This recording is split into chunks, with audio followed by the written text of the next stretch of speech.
Gestion des ressources humaines, introduction, suite. La fois dernière, nous avons abordé le concept de la gestion des projets. Nous avons parlé au chapitre 1 de notions de base en gestion des ressources humaines.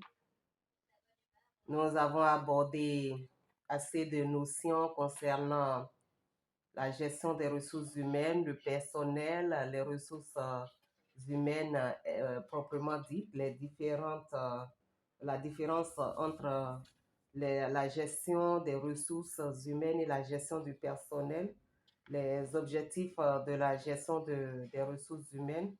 Nous avons parlé de la mission, beaucoup de choses, des composantes de la gestion des ressources humaines, des politiques de la fonction des ressources humaines, les activités ou domaines de la fonction des ressources humaines. Nous avons abordé assez de choses en termes d'information, de la communication, du management des hommes, des outils de pilotage. Nous avons parlé de l'organigramme, d'accord, les postes de la gestion des ressources humaines, l'administration, assez de choses que vous pourrez voir au niveau euh, de la première introduction. Nous avons abordé les notions de base, la gestion des effectifs, la gestion prévisionnelle des emplois, les compétences. Nous avons parlé du recrutement. Et aujourd'hui, nous allons évoluer en termes d'évaluation, de formation, de la gestion des rémunérations, de la motivation des ressources humaines en organisation. Alors, shalom à vous, soyez tous les bienvenus et nous pouvons vous dire que grâce à tous vos apports, tout ce que vous faites, nous sommes toujours encouragés pour continuer dans la logique et réussir cette mission qu'est de former, former et former, sinon servir par la formation. Shalom à vous et démarrons en vous invitant à vous abonner, d'accord, massivement à notre chaîne, à porter vos commentaires, liker, partager.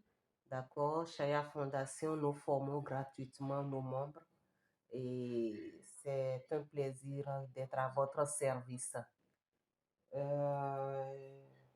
L'évaluation. Évaluer, c'est porter un jugement de valeur. C'est très simple comme définition. En gestion des ressources humaines, ce jugement s'exprime dès qu'une décision concernant les salariés est prise, qu'il s'agisse de recrutement, d'augmentation de salaire ou de promotion. Sur la base de ce jugement, l'organisation choisit ses membres et décide de leur devenir. L'évaluation de l'organisation, sinon l'évaluation, est au cœur de la gestion des ressources humaines. Cependant, elle reste difficile à maîtriser, essentiellement en raison des enjeux et des risques qu'elle présente. Nous verrons, nous verrons que quel que soit le domaine d'application, l'évaluation se présente toujours comme un processus d'évolution, un processus qui se définit lorsqu'on évolue. D'accord? Alors, ce n'est pas quelque chose de statique. L'évolution, les évolutions organisationnelles et les transformations des modes de gestion du travail que nous venons d'évoquer ont transformé les conditions d'évolution des salariés dans les entreprises. Pendant les 30 Heures glorieuses, les salariés étaient évalués au moment du recrutement. Ensuite, sauf accident de parcours involontaire ou de démission, ils étaient à peu près assurés de rester dans l'entreprise. Et pour bon nombre d'entre eux, d'y faire carrière. Aujourd'hui, nous voyons que ce n'est pas le cas parce qu'aujourd'hui, nous sommes dans un monde assez compétitif et libéral. Alors, les dernières décennies 80-90 ont vu une profonde modification de ce fonctionnement au niveau du recrutement.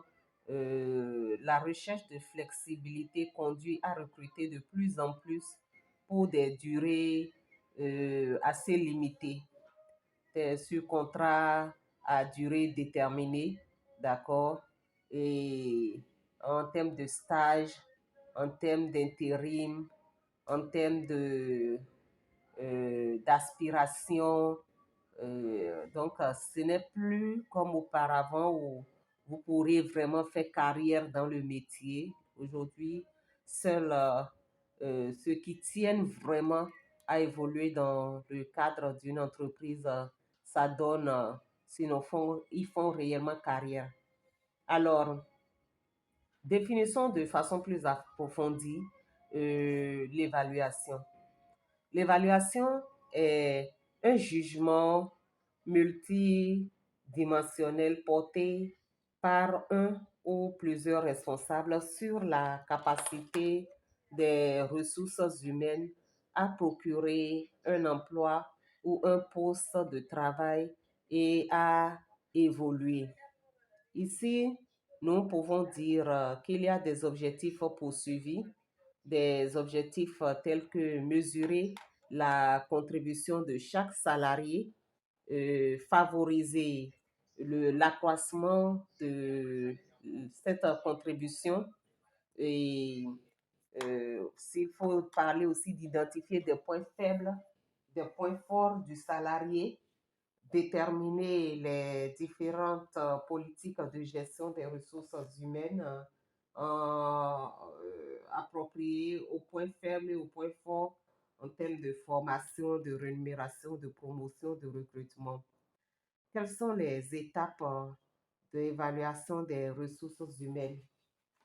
Nous pouvons parler de la planification des objectifs, du suivi de la mise à jour des objectifs issus de la première phase et du bilan.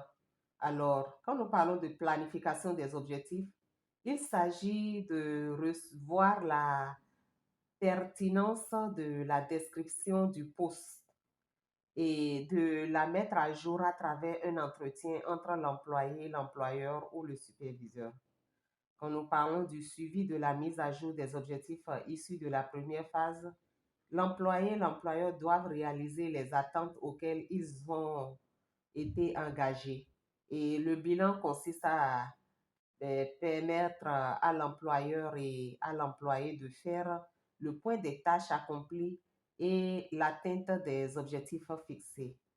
L'utilité de l'évaluation pour l'employeur, c'est que l'employeur peut connaître le rendement de chaque agent et les réalisations attendues, les sentiments et les problèmes des employés face au travail. Il peut posséder des données objectivement suffisantes pour appuyer les recommandations quant aux promotions et aux augmentations de salaire. Il peut être en mesure de conseiller adéquatement les employés pour favoriser leurs chances. En termes pour l'utilité de l'évaluation pour l'employé peut connaître ses responsabilités et ce qu'on attend vraiment de lui. Cela lui permet aussi de connaître les objectifs qu'il doit atteindre à l'avenir et de connaître ses possibilités de progrès et de les discuter.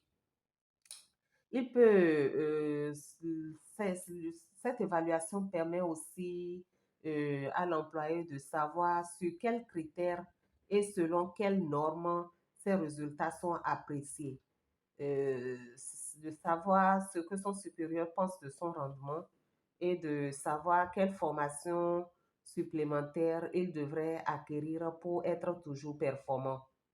Au niveau de la direction des ressources humaines, l'utilité de l'évaluation permet de disposer des éléments objectifs pour la gestion qualitative et quantitative des emplois, de disposer des éléments pour l'évolution des grilles de qualification et de disposer des éléments pour la gestion des rémunérations et aussi de mieux préparer les formations et la gestion des carrières.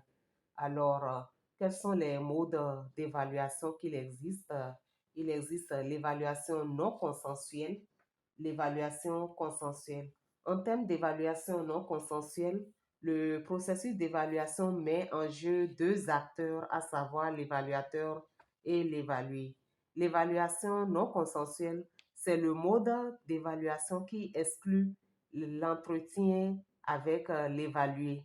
Le rôle de celui-ci se limite au remplissage des fiches d'évaluation.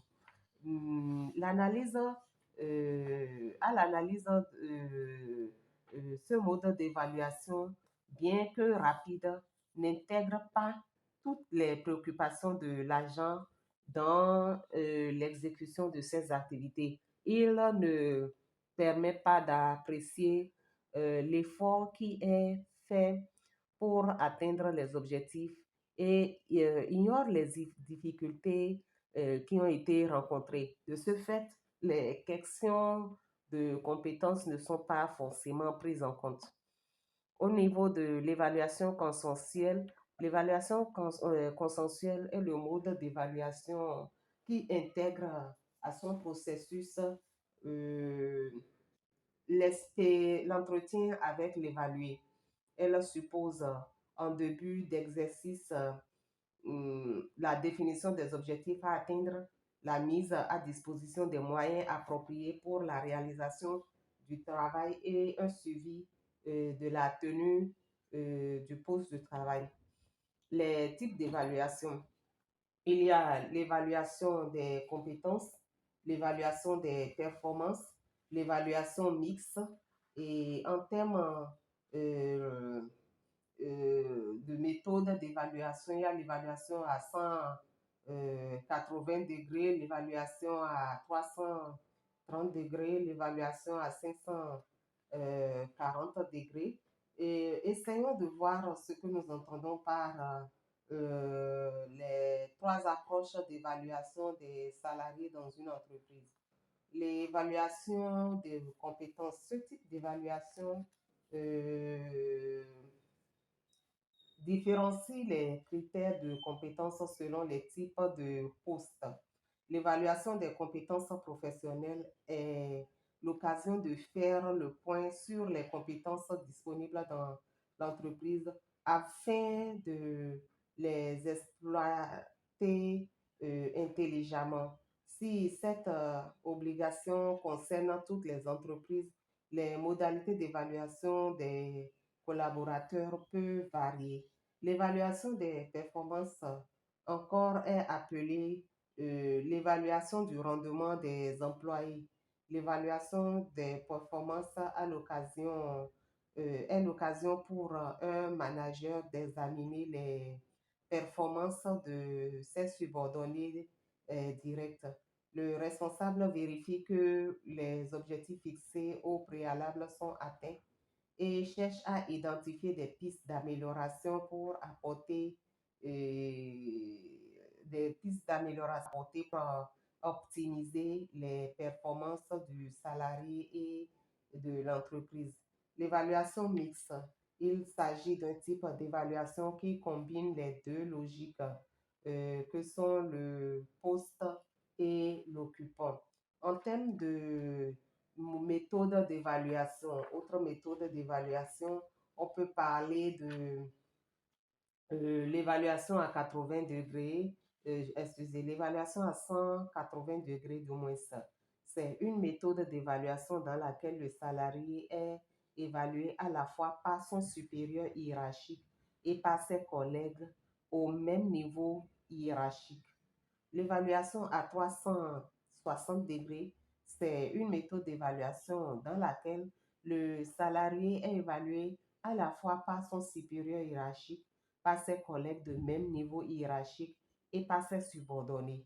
Et l'évaluation à 540 degrés, c'est une évaluation euh, à laquelle prennent par plusieurs personnes, les supérieurs, les collègues, les subordonnés, les clients, les fournisseurs, pour déterminer qui évalue.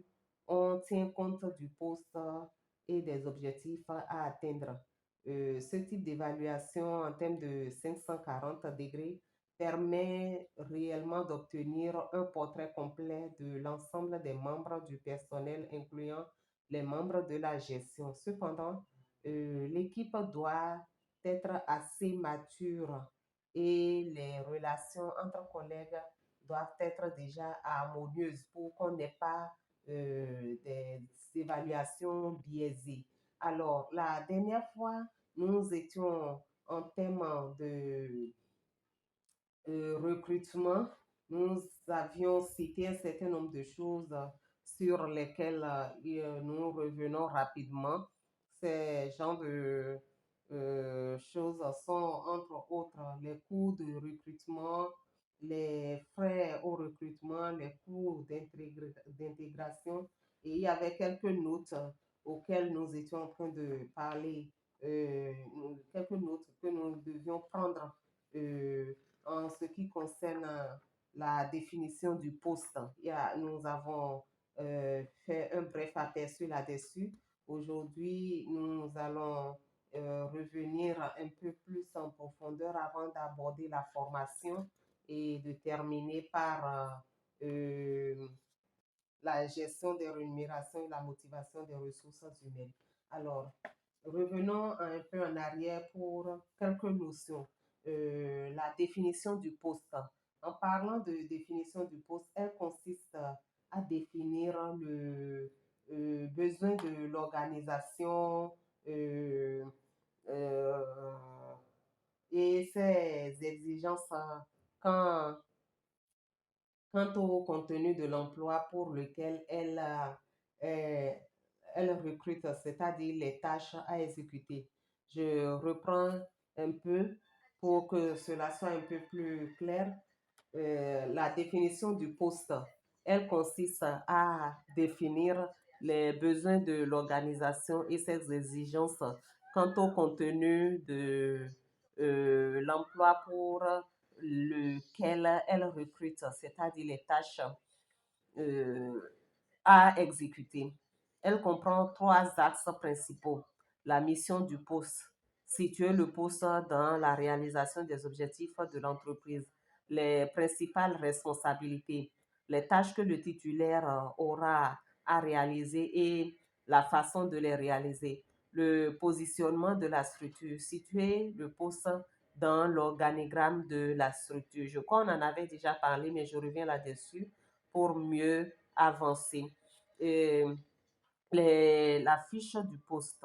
En termes de fiche de poste, elle décrit les missions, les activités du titulaire, les missions et les activités du titulaire du poste au sein de l'entreprise. Elle comprend l'intitulé du poste, euh, la place de l'organigramme, les principales missions et responsabilités, les activités et tâches à exécuter, les moyens à mettre en œuvre pour exécuter la tâche, les moyens techniques, matériels, financiers et humains mis à la disposition, les contraintes spécifiques, les conditions d'accès, les possibilités d'évolution vers d'autres postes, le type de contrat, la rémunération. Donc, ici, voyons aussi le profil du poste. Le profil du poste, c'est l'ensemble des qualités intellectuelle, morale, physique, de motivation nécessaire pour occuper correctement le poste en question. Le profil du candidat, voyons encore, pour dire qu'il est relatif à la formation, l'âge, la compétence, l'expérience du candidat. Les formes d'entretien. L'entretien, d'abord, c'est l'entretien de recrutement peut être défini comme un mode de communication. D'accord? Et l'entretien, les types d'entretien que nous avons l'entretien tête à tête, les entretiens multiples ou enchaînés, les entretiens ciblés, les entretiens avec un jury. Et il y a plusieurs techniques d'entretien. Ici, en termes d'entretien tête à tête, le candidat rencontre un examinateur qui à la fois pose des questions et suit le candidat et prend des notes, euh, les notes de réponse du candidat. Et nous avons l'entretien multiple ou enchaîné. Les interviews, les intervieweurs rencontrent, les intervieweurs rencontrent successivement le même candidat et ils comparent ensuite leurs observations au cours d'une réunion de synthèse et prennent une décision. Les entretiens ciblés en termes de type d'entretien, les intervieweurs se répartissent les thèmes à aborder et préparent en conséquence l'entretien de recrutement. Et les entretiens avec un jury, les intervieweurs, deux ou trois, voient ensemble le même candidat et échangent après sur la base des techniques. Les techniques d'entretien, en existe trois: l'entretien direct, l'entretien non direct et l'entretien semi-direct. Et ici, en termes d'entretien euh, euh, non direct, il s'agit de ramener en miroir le discours du sujet pour lequel le candidat prend véritablement conscience de, pour que le candidat prenne véritablement conscience de son contenu. Je reprends. En termes d'entretien non direct, il s'agit de ramener en miroir le discours du sujet pour que le candidat prenne véritablement conscience de son contenu. En entretien semi-direct, l'intervieweur dispose ici des questions précises avec un objectif très simple, celui de recueillir le maximum d'informations en un minimum de temps. En entretien direct, l'intervieweur se pose des questions, sinon l'intervieweur pose des questions précises au candidat et l'objectif étant d'obtenir les réponses de même nature de la part du candidat.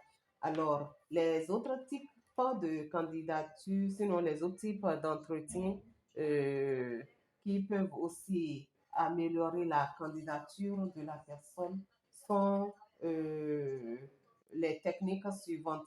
La graphologie, c'était là la dernière fois nous avons listé, mais nous allons plus les définir.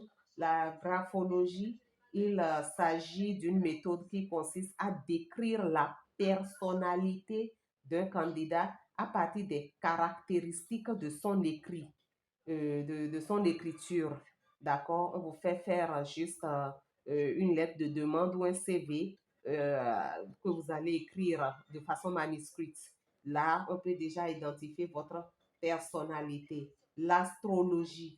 Le recruteur cherche à déterminer l'influence des astres sur le comportement du candidat. On demande vos signes zodiaques juste pour voir à peu près, d'accord, si vous êtes compatible avec les aspirations de la société. La typologie, c'est l'étude des caractères morphologiques de l'homme supposé être en lien avec les traits de sa personnalité. Et la chirologie, c'est une technique qui permet à l'aide de l'étude de la main de donner un certain nombre de compétences et d'aptitudes et d'attitudes. la morphophysiologie. Elle permet de décrypter la personnalité du candidat à partir de la forme de son visage. Vous voyez jusqu'à quel niveau, d'accord, un entretien peut aller. La neurologie, ça c'est aussi la numérologie, la neurologie, c'est aussi un certain nombre de choses que les gens utilisent, d'accord, pour voir si vous êtes le candidat qu'il faut pour, pour faire le travail. Alors, les tests éventuels sont les tests d'intelligence, les tests d'aptitude, les tests de personnalité, les tests de mise en situation. Il y a un certain nombre de choses aussi, d'accord, qu'on peut voir. En termes de tests d'intelligence, ils visent à mesurer la capacité d'observation, de synthèse, de raisonnement, d'adaptation du candidat.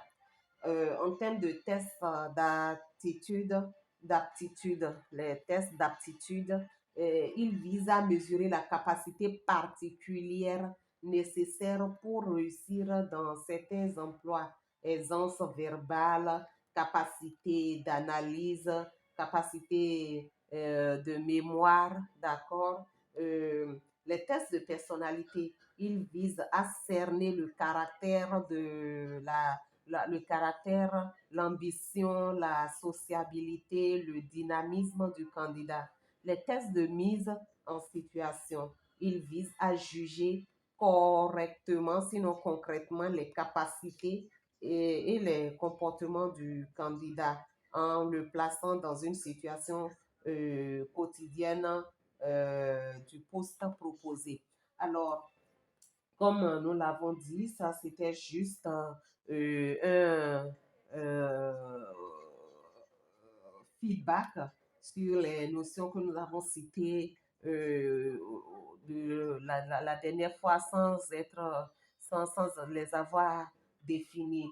Aujourd'hui, nous continuons avec l'évaluation, la formation, la gestion des rémunérations, la motivation des ressources humaines en organisation. Nous avons déjà parlé de l'évaluation. Nous abordons maintenant la formation. Qu'entendons-nous par formation et pourquoi est-elle nécessaire en termes de gestion des ressources humaines? Toute organisation possède un patrimoine de talents, de savoir et d'expérience qu'elle s'applique à gérer. Il est nécessaire, après l'acquisition des ressources humaines, d'accroître ce patrimoine et d'assurer sa pérennité grâce à des actions de formation. La formation des ressources humaines est un investissement, il faut le savoir. Je reprends, la formation des ressources humaines est un investissement. Elle permet aux entreprises d'accroître les compétences et la productivité de leur main-d'œuvre en tout en augmentant la qualité de leurs produits et services.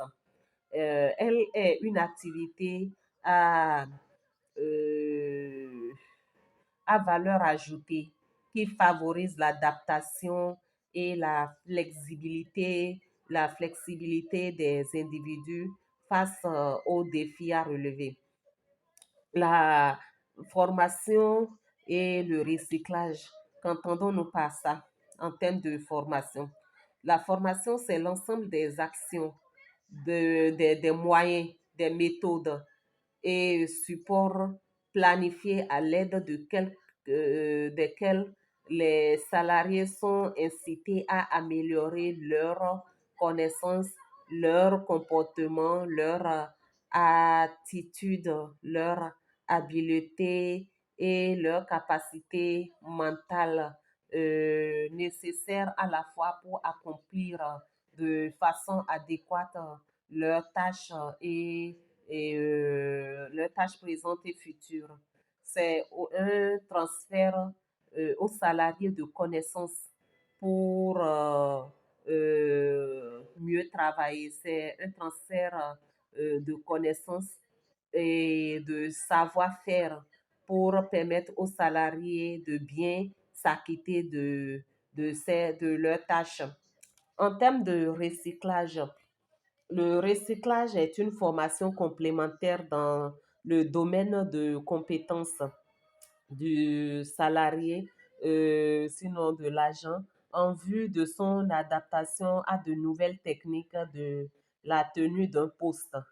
Et en termes de formation, nous avons les formations initiales, les formations continues.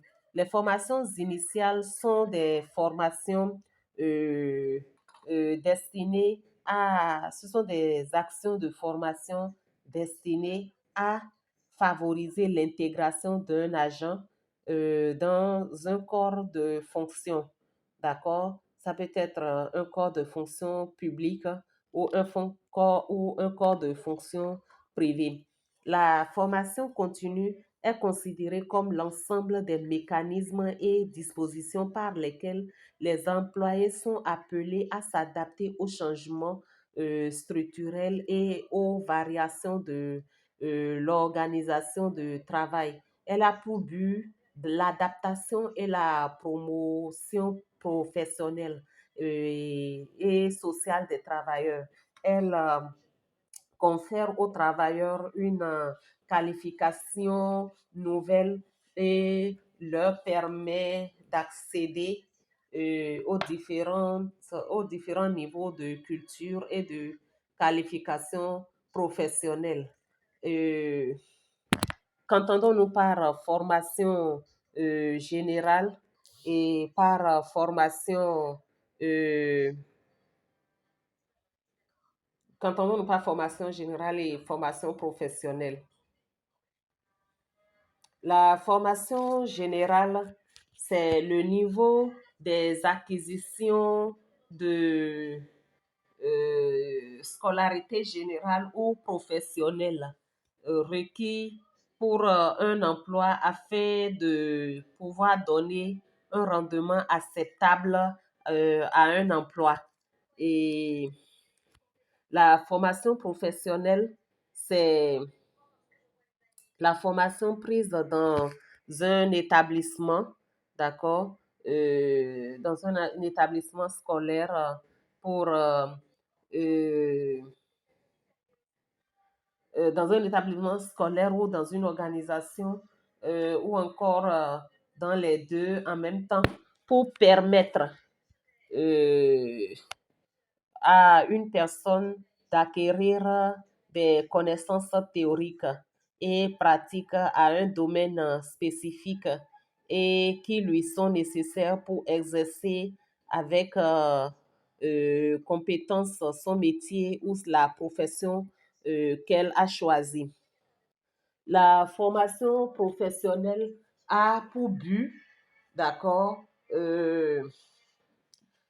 la formation professionnelle a pour but de donner une qualification aux travailleurs et elle permet aussi de l'accroître pour lui permettre d'exercer un métier ou de changer d'emploi.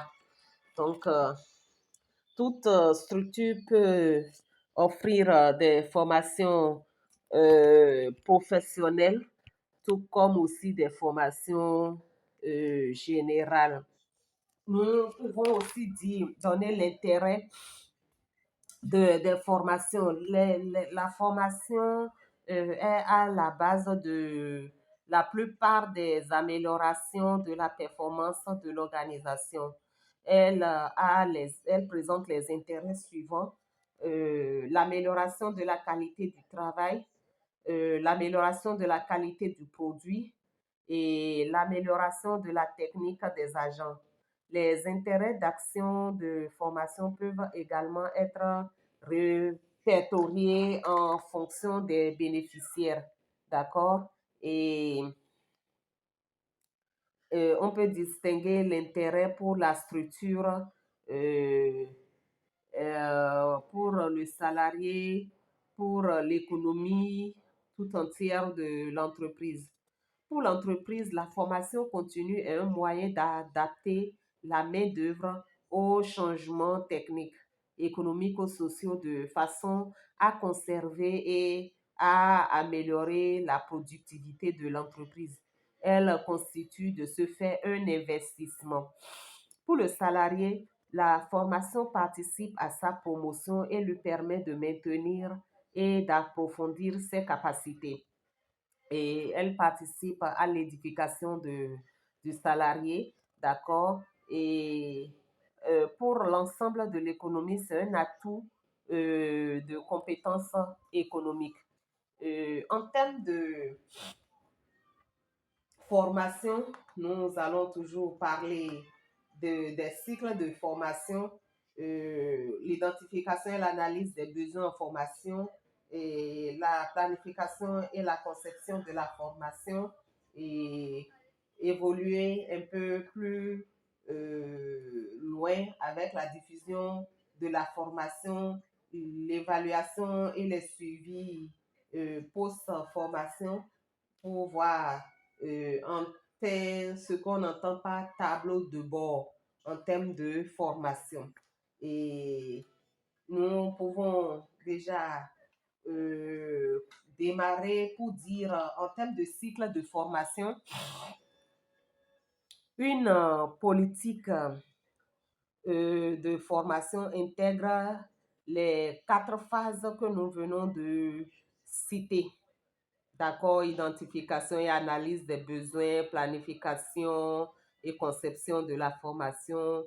Et revenons pour dire, la première phase du cycle de formation permet de connaître les compétences ou les comportements du personnel qui devront être développés ou modifiés en termes d'identification et d'analyse des besoins en formation. L'identification des besoins de formation s'effectue généralement, sinon habituellement, en début d'année afin d'élaborer la planification et la formation qui se déroule dans l'entreprise le reste de l'année. Cette planification est faite en fonction des activités de l'entreprise par le comité de formation. Ainsi, ce comité a comme principale tâche d'identifier les besoins de formation, les planifier et de pourvoir au bon fonctionnement des formations offertes. Un besoin de formation est défini comme la différence entre ce qui est et ce qui devrait être. Tel besoin apparaît lorsqu'on peut observer un écart entre la situation actuelle et la situation désirée. Et cet écart est dû à une absence ou à un manque de compétences essentielles ou requises. Les moyens d'identification des besoins de formation sont l'observation et l'écoute, d'accord, l'entrevue individuelle, le groupe de discussion, l'évaluation du rendement et 2 grilles différentes sont utilisées simultanément pour identifier les besoins de formation. La grille des employés, complétée par le supérieur immédiat, la grille des gestionnaires, complétée par la direction. Et ça, c'était la première phase du cycle de formation. En termes de deuxième phase du cycle de formation, c'est la planification et la conception de la planification. La planification signifie que l'entreprise identifie ses priorités, d'accord? Et l'établissement des priorités peut être effectué par l'ensemble du gestionnaire de l'entreprise ou selon ou seulement par la direction. Lorsque les grilles d'identification des besoins de formation sont complétées, une copulation est alors effectuée. Ensuite, la direction établit des priorités et parmi les besoins de formation en fonction des objectifs de l'organisation. Des questions sont alors nécessaires. Quelles sont les formations à réaliser dans notre organisation et quel est le budget de formation qu'on peut mettre, quel est le budget d'accord de formation qu'on peut mettre à la disposition du personnel pour être formé. Quel type de formation doit être privilégié? D'accord? Est-ce que c'est une formation interne? Est-ce que c'est une formation externe selon les compétences à développer? Quel est l'échéancier de la formation? Qui sera le formateur? Qui participera à la formation définie? Les réponses à ces questions seront rassemblées dans un plan global de formation qui comporte les objectifs généraux, les objectifs spécifiques, le contenu, les méthodes pédagogiques, la durée, le lieu de formation, le calendrier de formation, les méthodes d'évaluation, les consultants ou intervenants, les participants et le budget. Il faut voir au fait que le plan de formation est la traduction opérationnelle et budgétaire de management d'une organisation sur les moyens qui affectent la société dans une période donnée au développement de la compétence individuelle et collective des salariés. Pour la conception de la formation, les entretiens peuvent chercher, sinon requérir les services d'un employé, d'accord, et ayant la qualification, sinon les entreprises peuvent recourir, d'accord, les entreprises peuvent recourir au service d'un employé ayant la qualification requise ou d'un consultant externe pour élaborer en collaboration avec les responsables des ressources humaines le contenu spécifique de formation. La formation peut être variée. Elle peut faire appel aussi à une variété de techniques et d'enseignements. Nous continuons encore pour ce qui est du cycle de formation. La troisième phase, c'est la diffusion de la formation. Et nous allons finir en quatrième phase avec l'évaluation et les suivis post-formation, qui sont tous quatre les, les éléments du cycle de formation. En termes de diffusion de la formation, il n'y a aucun lien direct entre la qualité de la préparation d'une activité de formation et la qualité de sa diffusion. Et nous pourrons dire, une fois que le contenu de la formation a été développé, l'entreprise doit veiller à une diffusion efficace. D'accord? L'entreprise doit veiller à une diffusion efficace. Lorsque l'ampleur de la formation requiert la responsabilité et, la responsabilité de la diffusion peut être confiée à plusieurs personnes. De plus, il faut prévoir le matériel nécessaire tels que les rétroprojecteurs, l'ordinateur, le tableau, les crayons, les feuilles, les tableaux à feuilles mobiles pour favoriser le succès de la formation, d'accord, la salle de formation, tout ce qu'il faut, d'accord. L'évaluation et le suivi post-formation, sinon les suivis post-formation. La diffusion d'une activité de formation occasionne des investissements importants en termes d'énergie, en termes de temps, d'argent, en termes de ressources pour l'entreprise. Et il est donc essentiel pour l'organisation de procéder à une évaluation de la formation et de mesurer les rendements obtenus de ces investissements. Plus spécifiquement, l'évaluation de la formation permet de vérifier si les objectifs fixés au départ ont été atteints en comparant les objectifs d'apprentissage aux résultats obtenus en termes de situation de départ à la nouvelle situation.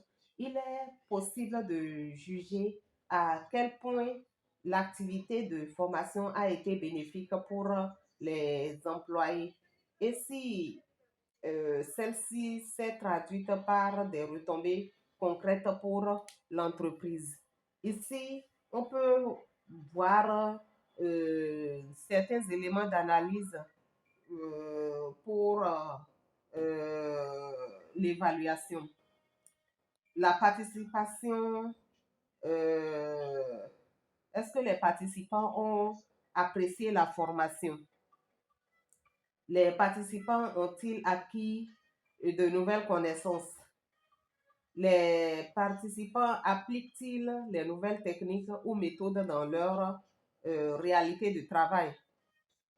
Quel est l'impact de la formation sur la performance de l'entreprise? L'évaluation en termes de... Ça, c'est par rapport à la formation. L'évaluation d'une action de formation se fait en 3 niveaux. Au niveau de l'évaluation, l'efficacité pédagogique dans le court terme par une évaluation à chaud ou écrite ou orale, la modification de comportement et les applications pratiques à moyen terme et la variation de l'efficacité à moyen terme par analyse des résultats économiques et sociaux d'un service ou de l'entreprise. Et voyons en quoi nous pouvons parler de tableau de bord. Le tableau de bord de la formation permet de mesurer l'impact de la formation dans l'activité de l'entreprise. Elle permet également de faire la synthèse des actions réalisées et d'en faire l'analyse qualitative et quantitative. Et il y a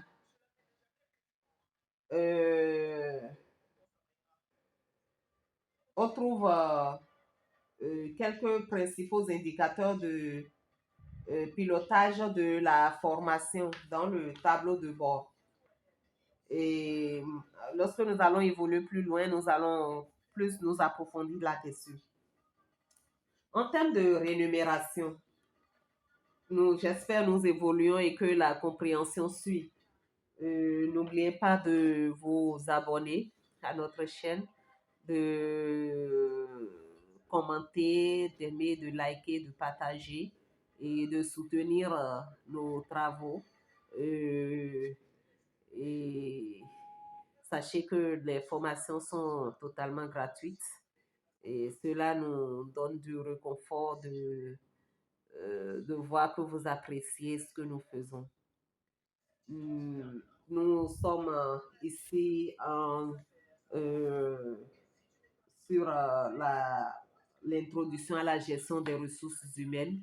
C'est la deuxième partie de l'introduction. La première partie était dans le premier, se trouve dans le premier audio. Et nous sommes en deuxième partie actuellement. Nous allons finir pratiquement dans quelques minutes. Et il est vraiment important de prendre en compte ce que nous faisons parce que cela vous aide énormément, surtout en termes d'entreprise. Chaya Fondation, nous donnons plusieurs formations. Nous donnons les formations dans nos domaines de prédilection et c'est très bien de nous soutenir. La rémunération en termes de gestion des ressources humaines. La rémunération est certainement le domaine de la gestion des ressources humaines qui peut être envisagé sous le plus grand nombre d'angles d'attaque. C'est d'abord une question économique majeure qui ne cesse d'accompagner le salariat. La capitale euh, en termes de... Non, ici, je reviens pour dire la rémunération, c'est une question économique majeure et ça accompagne le salariat. La critique du capitalisme proposée par Karl Marx dès le 19e siècle et qui s'appuie sur la remise en question de la captation de la plus-value par les actionnaires constitue ainsi une approche encore mobilisée de nos jours lorsqu'il s'agit euh, d'aborder la problématique de la répartition de la richesse. Cela fait donc de la rémunération un point central des relations professionnelles, mais aussi de manière concomitante du droit social qui n'a eu de cesser de réglementer qui n'a cessé de se réglementer pour équilibrer et apaiser ce domaine. Cela se traduit aussi par d'une manière comptable. Cela se traduit d'une manière comptable au travers de l'établissement des bulletins de paye notamment. Et enfin, la rémunération soulève des questions d'ordre psychologique et managérial. Et il faut voir qu'il est important de connaître les besoins des individus, de savoir dans quelle mesure la rémunération constitue donc un, un facteur de motivation ou non au travail.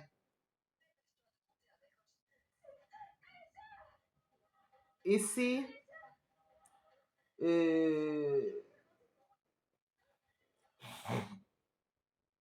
il faut dire que en termes de répartition des richesses, il faut vraiment prendre en considération la rémunération, d'accord, surtout dans les relations professionnelles.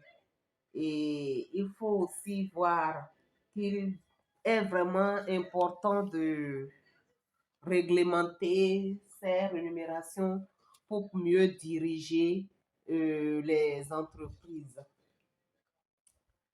Qu'entendons-nous par rémunération?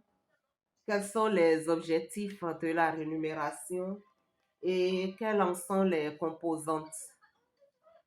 La rémunération consiste à payer une somme à une personne en contrepartie d'un travail effectué dans une entreprise ou en contrepartie d'un service rendu. La rémunération pour le salarié, c'est la contrepartie du travail effectué. La rémunération est pour l'entreprise un des coûts majeurs de production. La rémunération, c'est l'un des coûts majeurs de production. Alors, la rémunération est un moyen, c'est l'un des moyens qu'une organisation possède pour retenir ses meilleurs éléments et attirer de nouveaux candidats à rejoindre ses effectifs. C'est un élément de la structure du contrat sans lequel il n'y aurait pas de contrat. Dans le vocabulaire courant, on le désigne par salaire, d'accord? Et dans le vocabulaire, comment on appelle courant, la rémunération peut être définie par salaire, solde, appointement, salaire minimal. Et en termes de salaire, nous pouvons parler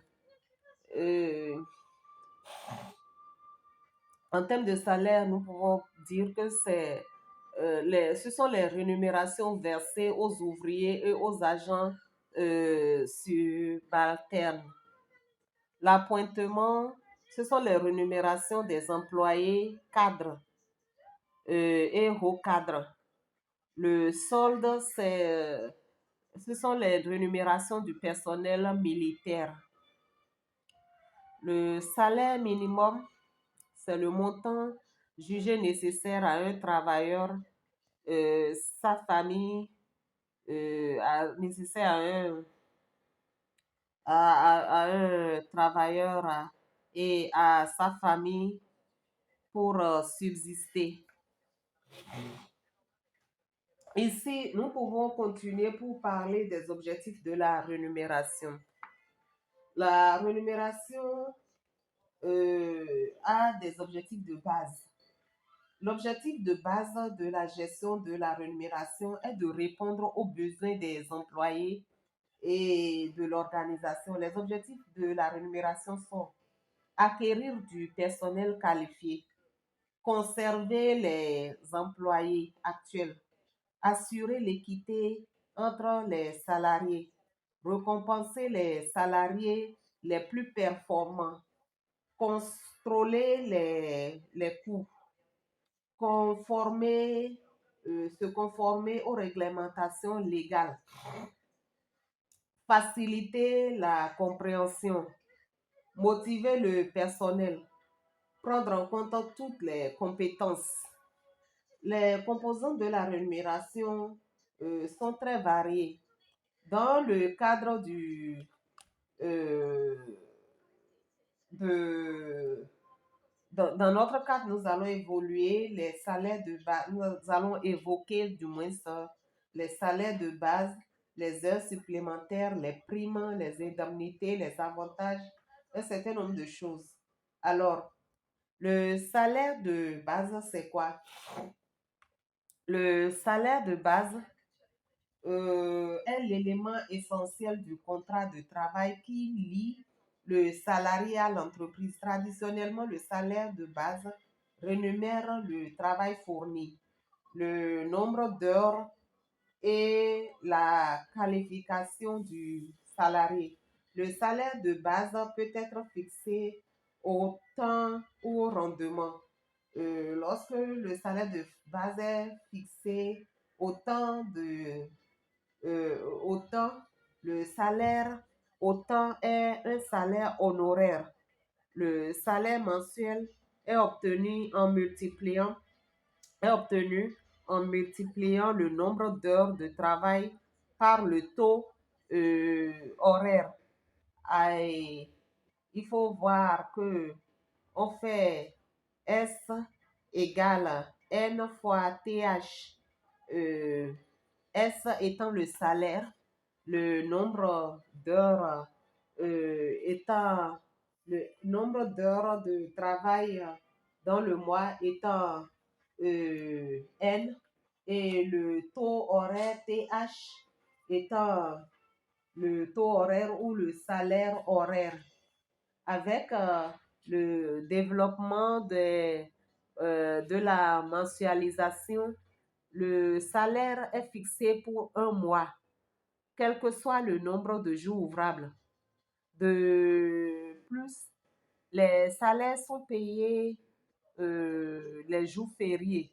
Mais disons ici, c'est uniquement dans le secteur public, parce que dans le secteur privé, cela n'est pas pris en compte. Les jours fériés ne sont pas pris en compte, ce qui normalement ne devait pas être le cas. Dans plusieurs pays, la législation du travail prévoit 8 heures de travail par jour pendant 5 jours de la semaine, soit 40 heures de travail dans la semaine. Ainsi, pour les 52 semaines de l'année, on aura la rémunération annuelle qui est le salaire de base annuel, étant le taux horaire fois 40 fois 52. En conséquent, le salaire mensuel de base est le salaire mensuel de base, c'est-à-dire le salaire annuel divisé par 12. Le salaire de base annuel divisé par 12. Et le salaire mensuel revient donc à au taux horaire fois 173,33, c'est-à-dire les 52, les 42, les 40 fois 52 sur 12. D'accord? Donc, ça, c'est pour calculer le salaire de base. Vous pouvez vous rapprocher de nous dans le commentaire pour mieux comprendre. D'accord? Le salaire au rendement, c'est le salaire lié à la qualité du travail. Vente réalisée, nombre de pièces fabriquées. Alors, ce salaire se fait N fois PU. PU, c'est-à-dire le prix unitaire, le N fois le N, le nombre de pièces, et S, le salaire. Les heures supplémentaires sont aussi calculées et prises en compte. Et il faut savoir aussi définir cela, d'accord? En termes, les heures supplémentaires sont des heures exécutées au-dessus du temps légal. On parle d'heures supplémentaires lorsque la personne travaille au-dessus du temps légal. Elles sont rémunérées au taux normal augmenté d'un montant ou taux appelé majoration. Les heures supplémentaires sont déterminées conformément à la grille, à une grille. Et nous pouvons vous parler de ça. Les jours ouvrables ont un certain nombre de majorations de 12%, d'accord, lorsque c'est fait en 48 heures. Et au-delà de 48 heures, c'est de 35% pour les jours ouvrables au cours de la journée. Et au cours de la nuit, c'est de 50%. Pour les jours fériés, le jour est de 50%, la nuit est de 100%.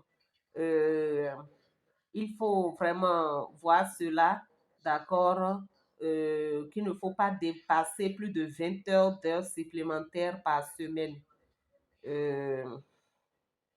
Parlons des primes et indemnités. Les primes et indemnités sont des accessoires au salaire de base. Certaines résultent des lois, des conventions collectives ou des accords d'établissement. Il peut s'agir de primes de rendement, d'ancienneté, de primes de bilan, d'indemnités de logement, d'indemnités de préavis, d'indemnités de licenciement. Et il faut aussi comprendre que les avantages sociaux sont aussi pris en considération. Les entreprises peuvent souscrire de nombreux contrats d'assurance pour le compte des salariés. Assurance maladie, assurance accident de travail et autres. D'accord, je vois assurance décès, c'est tout un ensemble. Et ici, il faut voir les avantages en nature.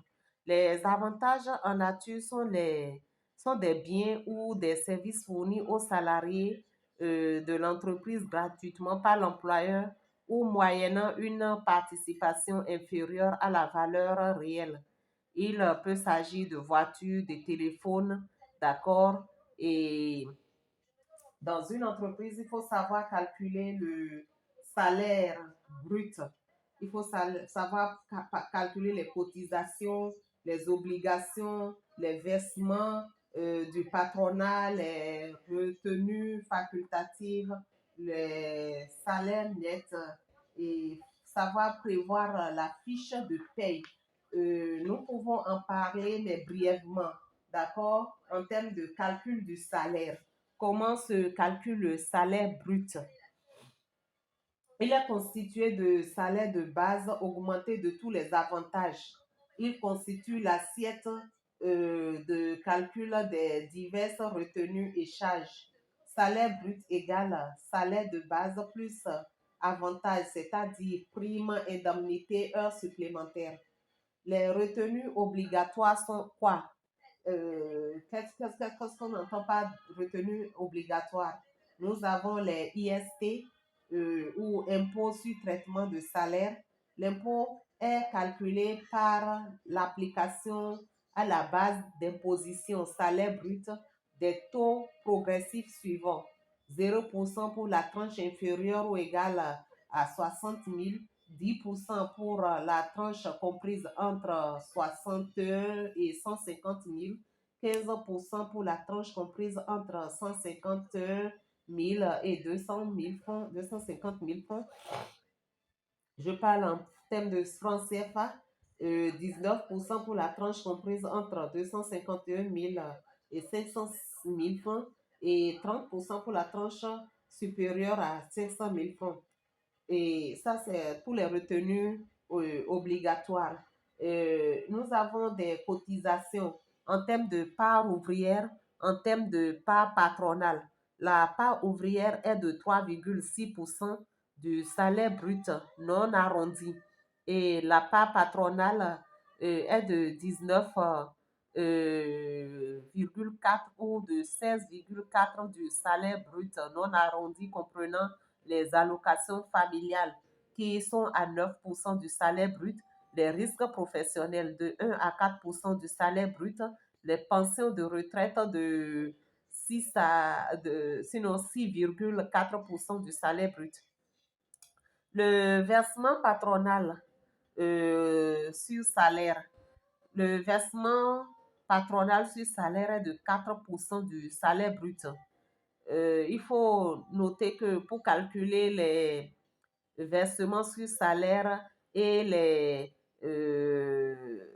l'impôt sur le traitement et salaire, le salaire brut est arrondi de francs inférieurs. D'accord? On prend en considération toutes les virgules et autres. Retenue facultative. Qu'entendons-nous par ça? Il s'agit des avances au acompte et des oppositions. Le salaire net égale salaire brut moins retenue obligatoire moins retenue facultative. Tout cela doit être calculé avant d'établir la fiche de paye. Alors, qu'entendons-nous par fiche de paye? La fiche de paye ou bulletin de salaire est un document fourni par l'employeur qui doit mentionner obligatoirement l'identification de ce dernier. ainsi que la liste des différents éléments de rémunération concernant un salarié pour un mois donné. Les mentions obligatoires d'une fiche de paie sont les suivantes. Le nom et le prénom du salarié, éventuellement son adresse, le nom et la raison sociale et l'adresse de l'employeur, le numéro d'immatriculation du salarié, la date du paiement, la période pour laquelle le paiement est effectué, le classement du travailleur dans la classification professionnelle, le montant du salaire, les heures supplémentaires, les primes et indemnités, les différentes retenues, le total de la rémunération nette à prévoir. Nous pouvons aussi parler de la politique salariale en termes de rémunération. Il s'agit de développer une politique salariale et c'est doter le thème développer une politique salariale, c'est doter l'entreprise d'un véritable système de gestion de rémunération. D'autre part, les objectifs de la politique salariale. Et, la politique salariale permet d'éviter tout risque de dérapage économique, d'accord, dans l'entreprise. Ça permet de modifier, de mobiliser et de motiver les ressources humaines. Ça permet de fidéliser les ressources humaines. Ça permet d'attribuer, sinon d'attirer de nouveaux collaborateurs. Il faut savoir que la politique salariale doit être équitable, compétitive et surtout flexible et que cela doit stimuler. Il faut voir aussi les contraintes de la politique salariale. Il y a les facteurs internes à l'entreprise, la nature de l'emploi, la nature de l'employé, la capacité à payer l'organisation. En termes de nature de l'employé, il faut voir les compétences et les rendements. Et il faut qu'on voit aussi la productivité de la main-d'œuvre, les exigences salariales, les exigences syndicales, les motivations, la culture de l'entreprise. En termes de facteurs externes pour ce qui est de, des contraintes de la politique salariale, il faut voir le marché du travail, les législations gouvernementales, le coût de la vie, la structure industrielle de la région. Et qu'entendons-nous par masse salariale? La masse salariale se définit comme la totalité des dépenses engagées par l'entreprise au titre de la rémunération du travail. On distingue la masse salariale totale, la masse salariale fixale, la masse salariale versée aux salariés. La détermination de la masse salariale totale est fonction de la capacité de l'entreprise à payer des salaires. Les factures d'évolution de la masse salariale prennent en compte les mouvements d'effectifs, les promotions, les différentes formes de contrats, les primes, les charges sociales. En termes de mouvement d'effectifs, il faut voir les recrutements, les départs. Et les factures d'évolution de la masse salariale sont diverses. Les variations observées sont les conséquences de la décision passée ou future et qui sont liées à la politique de l'emploi et de la rémunération. D'accord?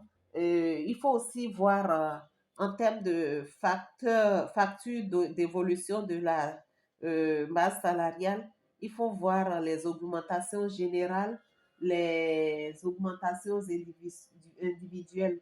Et il faut aussi prendre en considération les glissements, les vieillissements, la technicité. En termes d'augmentation générale, Les augmentations générales touchent tous les salariés de l'entreprise et ne sont pas nécessairement uniformes. Elles peuvent concerner aussi certaines catégories de travailleurs. Elles ont pour objectif de maintenir le pouvoir d'achat du salarié. D'accord? Le maintien du pouvoir d'achat du salarié. La formule de calcul peut permettre de conserver la hiérarchie en appliquant un pourcentage d'augmentation à tous ou de modifier la hiérarchie et réduire les écarts entre les hauts et les bas salaires en versant un montant identique à tous les salariés. Les augmentations individuelles, elles peuvent se répartir en trois catégories en termes de glissement, de vieillissement, de technicité. Elles sont exprimées en pourcentage de la masse salariale de l'ensemble d'une population. Qu'est-ce qu'on entend par glissement? Le glissement, selon les glissements, ce sont les augmentations individuelles au mérite accordé aux travailleurs sans que leur qualification ou la nature de leur travail ait changé. Elles sont indépendantes et elles sont indépendantes de toute promotion. D'accord? En termes de vieillissement, c'est l'évolution de la rémunération due à l'augmentation individuelle des taux de prime d'ancienneté ou d'application d'une grille d'augmentation automatique. En termes de ce sont des augmentations individuelles liées au changement de modification, de qualification d'un agent. On parle, les promotions sont en règle générale un impact immédiat sur le salaire.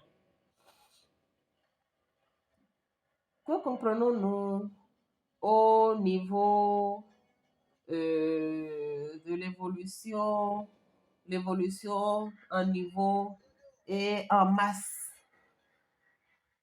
L'impact des mesures d'augmentation euh, s'apprécie en niveau et en masse. L'évolution en niveau,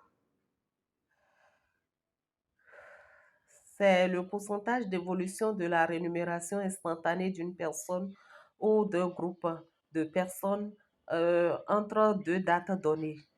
La mesure s'effectue souvent de décembre à décembre. Dans la détermination de l'évolution en niveau, il n'est pas pris en compte ce qui a pu se passer entre les deux dates. L'évolution en masse, c'est pour le pourcentage d'évolution de la masse salariale annuelle d'une personne ou d'un groupe de personnes pour deux périodes données. Cette évolution s'analyse généralement d'une année par rapport à une autre. On peut aussi voir l'évaluation à court terme. L'évolution à court terme, on avait parlé de l'évolution en niveau et en masse. On avait parlé des augmentations individuelles et on avait aussi abordé l'augmentation générale. Donc, nous parlons maintenant de l'évolution à court terme. Et en termes d'évolution à court terme, nous aurons l'effet de report, l'effet Noria et nous allons après aborder la structure de l'entreprise. L'évolution de masse salariale résulte des décisions prises pour l'exercice et euh, effets induits qui sont de deux types. Ces effets sont les conséquences sur l'évolution des masses salariales. On parle des décisions prises au cours d'une période antérieure, effet report ou des modifications quantitatives et qualitatives ou qualitatives de la population et deux périodes de référence, effet Noria et effet structure. En termes de effet de report. Lorsque les augmentations sont accordées au cours d'une année, on a N. Leur report systématique, leur effet se reporte systématique sur l'année suivante. Cet effet de report influence ainsi à la hausse la masse salariale de l'année, c'est-à-dire N plus 1. Et l'inertie des augmentations et des glissements d'une année à l'autre, euh, l'inertie des augmentations et leur glissement d'une année à l'autre font évoluer la masse salariale, même si aucune augmentation n'est octroyée en N plus 1. Alors, l'effet Noria. L'effet Noria joue quelques jours, joue lorsque le remplacement des salaires quittant euh, l'entreprise induit une modification de la rémunération à effectif constant.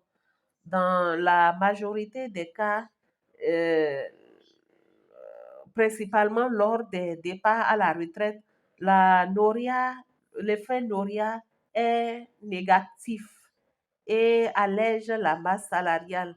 Les sortants plus anciens, et expérimentés, euh, étant mieux rémunérés que les entrants plus jeunes. Alors, elle est positive et participe à la hausse si les sortants sont moins rémunérés que les nouveaux arrivés, les nouveaux qui viennent dans l'entreprise.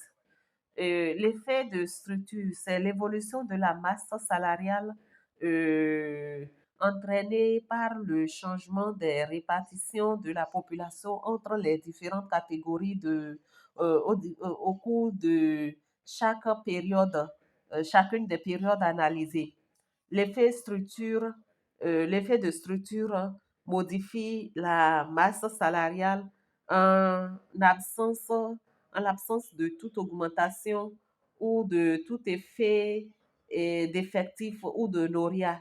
Les sources de l'effet de structure sont internes lorsque les salariés sont promus ou changent d'affection, mais aussi interne lorsque le recrutement et les départs modifient le poids des différentes catégories.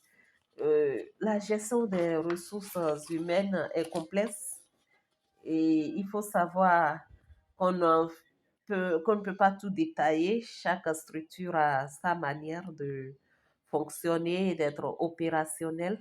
Alors, vous n'aurez qu'à améliorer à partir des notions qui vous sont présentées la structure, l'organigramme et le fonctionnement de votre entreprise.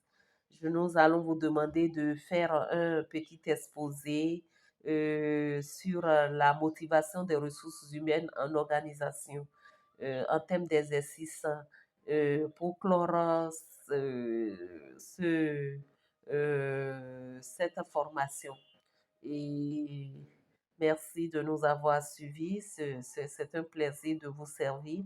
N'oubliez pas de vous abonner, de rester avec nous pour la suite de toutes nos formations.